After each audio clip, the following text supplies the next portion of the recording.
샬롬, 사랑하는 성도 여러분, 8월 6일 수요일 반샘을 시작합니다. 오늘 본문은 스가랴 1장 7절부터 21절까지의 말씀입니다.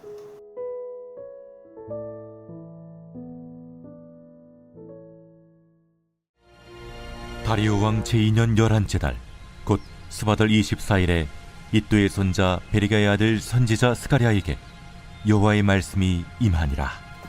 내가 밤에 보니 한 사람이 붉은 말을 타고 골짜기 속 화석류 나무 사이에 섰고 그 뒤에는 붉은 말과 자줏빛 말과 백마가 있기로 내가 말하되 내 주여 이들이 무엇이니까 하니 내게 말하는 천사가 내게 이르되 이들이 무엇인지 내가 내게 보이리라. 화석류 나무 사이에 선자가 대답하여 이르되 이는 여호와께서 땅에 두루 다니라고 보내신 자들이니라. 그들이 화석류 나무 사이에 선 여호와의 천사에게 말하되 우리가 땅에 두루 다녀보니 온 땅이 평안하고 조용하더이다 하더라. 여호와의 천사가 대답하여 이르되 만군의 여호와여, 여호와께서 언제까지 예루살렘과 유다 성읍들을 불쌍히 여기지 아니하시려 하나이까? 이를 노하신 지 70년이 되었나이다. 하매 여호와께서 내게 말하는 천사에게 선한 말씀, 위로하는 말씀으로 대답하시더라. 내게 말하는 천사가 내게 이르되 너는 외쳐 이르기를 만군의 여호와의 말씀에 내가 예루살렘을 위하며 시온을 위하여 크게 질투하며 아니란 여러 나라들 때문에 심히 진노하나니 나는 조금 노하였거늘 그들은 힘을 내어 고난을 더하였습니다. 그러므로 여호와가 이처럼 말하노라. 내가 불쌍히 여김으로 예루살렘에 돌아왔은즉 내 집이 그 가운데에 건축되리니 예루살렘 위에 먹줄이 쳐지리라. 만군의 여호와의 말이니라. 그가 다시 외쳐 이르기를 만군의 여호와의 말씀에 나의 성읍들이 넘치도록 다시 풍부할 것이라. 여호와가 다시 시온을 위로하며 다시 예루살렘을 택하리라 하라. 하니라. 내가 눈을 들어본즉 네 개의 뿔이 보이기로 이에 내게 말하는 천사에게 묻되 이들이 무엇이니까 하니 내게 대답하되 이들은 유다와 이스라엘과 예루살렘을 흩뜨린 뿌리니라. 그때 여호와께서 대장장이 4명을 내게 보이시기로 내가 말하되 그들이 무엇하러 왔나이까? 그 뿔들이 유다를 흩뜨려서 사람들이 능히 머리를 들지 못하게 하니 이 대장장이들이 와서 그것들을 두렵게 하고 이전의 뿔들을 들어 유다 땅을 흩뜨린 여러 나라의 뿔들을 떨어뜨리려 하느니라.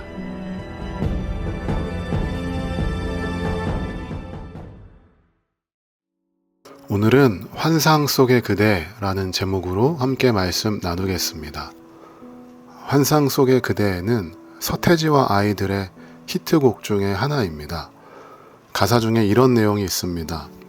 환상 속에 그대가 있다. 모든 것이 이제 다 무너지고 있어도 환상 속에 아직 그대가 있다. 지금 이 가사의 내용이 딱 스가랴와 유다 민족의 상황입니다. 유다 민족의 눈에 보이는 현실은 황폐합니다. 백성들의 마음은 두려움과 무기력, 패배주의로 가득합니다. 그런 때에 하나님은 스가랴 선지자에게 연속된 환상을 보여주시며 말씀하십니다. 오늘 본문에서는 2가지 환상이 나타나는데 이 환상을 통해 하나님은 우리의 눈을 들어 하늘의 뜻과 하나님의 통치와 하나님의 회복을 바라보게 하십니다. 스가랴 선지자가 본 첫 번째 환상은 밤에 펼쳐진 신비한 장면입니다. 붉은 말을 탄 사람이 화석류 나무 사이에 서 있고 다른 말들이 그 뒤에 서 있습니다. 8절을 제가 읽겠습니다. 내가 밤에 보니 한 사람이 붉은 말을 타고 골짜기 속 화석류 나무 사이에 섰고 그 뒤에는 붉은 말과 자줏빛 말과 백마가 있기로. 여기에서 붉은 말을 탄 자는 하나님의 사자 예수 그리스도를 예표하는 것입니다. 그는 온 땅을 두루 다니며 하나님의 뜻을 살핍니다. 말탄 자들이 이제 보고를 하는데 11절 말씀입니다. 그들이 화석류 나무 사이에 선 여호와의 천사가 말하되 우리가 땅에 두루 다녀보니 온 땅이 평안하고 조용하더이다 하더라. 여러분, 이게 참 재밌지 않나요? 지금 유다 민족 입장에서는 너무너무 슬프고 무너진 현실인데 반면에 온 땅은 지금 평안하고 조용합니다. 예루살렘은 황폐한데 온 땅은 평안하다는 이 역설. 하나님의 백성은 고통받고 있는데 세상은 안정을 누리고 있다는 게 현실입니다. 이때 여호와의 사자가 12절에서 이렇게 외칩니다. 만군의 여호와여, 여호와께서 언제까지 예루살렘과 유다 성읍들을 불쌍히 여기지 아니하시려 하나이까. 그리고 이에 대한 하나님의 응답은 16절에 나옵니다. 내가 불쌍히 여김으로 예루살렘에 돌아왔은즉 내 집이 그 가운데에 건축되리니 예루살렘 위에 먹줄이 쳐지리라. 만군의 여호와의 말이니라. 고통받고 부르짖는 유다 민족에게 하나님이 다시 세우신다고 말씀합니다. 16절에 나오는 먹줄은 건축의 기초 공사와 같습니다. 이 먹줄은 일직선으로 긋는 수평 기준선인데 그 줄을 따라서 벽돌을 쌓아야 하는 기준선입니다. 이 기준점이 잘못되면, 먹줄이 잘못되면 건축을 하는데 어려움이 있습니다. 하나님이 그 먹줄을 치신다고 합니다. 예루살렘 성전을 다시 세우시겠다는 하나님의 강력한 의지입니다. 무너진 성전, 폐허 위에 남겨진 백성들에게 이 말씀은 큰 위로가 되었을 것입니다. 이제 두 번째 환상이 보입니다. 스가랴는 4개의 뿔을 봅니다. 4개의 뿔은 이스라엘과 유다를 흩뜨린 열국의 세력을 상징합니다. 뿔은 성경에서 늘 권세와 세력을 의미합니다. 그러나 그 뿔들에 맞서 등장하는 또 다른 존재들, 바로 4명의 대장장이입니다. 하나님의 회복을 위해 세우신 하나님의 도구들입니다. 이처럼 하나님은 역사를 다스리시며 악을 방임하지 않으시고 결국 정의와 회복의 손길로 개입하십니다. 사랑하는 성도 여러분, 스가랴 선지자가 이 환상을 본 때는 다리오 왕 제2년 11째 달 곧 스바롤 24일 밤이었습니다. 밤은 두려움의 시간, 희망이 꺼져가는 시간입니다. 그러나 하나님은 바로 그 밤에 환상을 통해 회복의 약속, 심판의 공의, 긍휼의 마음을 보여주십니다. 오늘 우리의 삶에도 어둠이 찾아옵니다. 밤이 되었습니다. 상처받은 과거와 무너진 관계와 멈춰버린 열정과 패배주의로 가득한 무기력한 마음. 그러나 하나님은 여전히 우리의 삶을 측량하시며 붉은 말을 탄 자처럼 조용히 임재하시며 대장장이처럼 적절한 때에 우리를 일으켜 세우실 줄로 믿습니다. 지금 눈앞에 보이는 무너진 현실을 보지 마시고 눈을 들어 주님을 볼 수 있게 되기를 주님의 이름으로 축복합니다. 우리 이 시간 함께 기도하겠습니다. 기도할 때에 하나님, 현실은 폐허입니다. 눈에 보이는 상황은 절망입니다. 그러나 하나님의 회복을 바라보고 주님의 일하심을 기대하며 눈을 들어 주님만 바라보게 하여 주시옵소서. 현실에 눌리는 것이 아니라 현실 너머에 있는 하나님의 뜻을 발견하는 오늘 하루가 되게 하여 주시옵소서라고 우리 이 시간 각자의 자리에서 함께 기도하겠습니다.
하나님, 우리의 눈을 열어 주님의 시선이 머무는 곳을 보게 하여 주시옵소서. 우리는 자꾸만 절망을 바라보고 현실에 눈이 갑니다. 폐허가 되고 무너진 현실을 바라보면서 하나님을 믿지 못하고 그저 주저앉고 무기력하게 패배주의에 빠져 있습니다. 그러나 주님, 절망의 밤에도 회복의 줄을 펴시는 주를 바라보고 신뢰하게 하여 주시옵소서. 우리를 억누르는 뿔이 아니라 우리를 위해 일하시는 대장장이의 손길을 기억하게 하여 주시옵소서. 주님, 유다 민족의 성전을 다시 세우신 것처럼 우리 안에도 주님의 성전이 다시 세워지기를 소망합니다. 오늘 하루도 현실 너머에 있는, 문제 너머에 있는 하나님의 일하심과 하나님의 뜻을 바라보게 하여 주시옵소서. 감사드리며 예수님의 이름으로 기도합니다. 아멘.